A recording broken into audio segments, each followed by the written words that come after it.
অপেক্ষার পালা শেষ, চলে আসলো অ্যাপেলের বহুল জনপ্রিয় ম্যাকবুক এয়ার M1 আপনার প্রিয় ওয়ানটেক শোরুমে।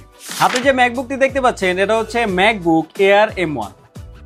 ম্যাকবুকটিতে আপনারা প্রসেসর হিসেবে পাচ্ছেন অ্যাপেলের নিজস্ব silicon chipset M1, 8 core CPU এবং 7 কোর জিপিইউ যুক্ত খুবই স্ট্রং এই প্রসেসর ইউনিটটি কিন্তু সহ এই ম্যাকবুকটি পাচ্ছেন। 8GB র্যাম থাকছে এবং 256GB NVMe SSD থাকছে। 13.3 ইঞ্চ 2-টোন সাপোর্টেড লিকুইড রেটিনা ডিসপ্লে সহকারে এই ম্যাকবুকটি কিন্তু আপনারা পাচ্ছেন। স্পেস গ্রে কালার এবং সিলভার কালার দুইটা ভেরিয়েন্ট অ্যাভেলেবেল আছে। প্রত্যেকটি ম্যাকবুকে আপনারা 95 থেকে 100% ব্যাটারি হেলথ পাচ্ছেন। ম্যাকবুকটির অফার প্রাইস হিসেবে রাখছি মাত্র 64,000 টাকা। 64,000 টাকায় ম্যাকবুক এয়ার M1 8-256GB নিতে সরাসরি চলে আসতে হবে Bashundhara city level 6 block D shop number 33 থেকে, অথবা বিস্তারিত জানতে কল করতে পারেন উপরে দেওয়া নাম্বারে এবং মেসেজ করতে পারেন আমাদের ভেরিফাইড ফেসবুক পেজে। সবাই ভালো থাকবেন, আসসালামু আলাইকুম।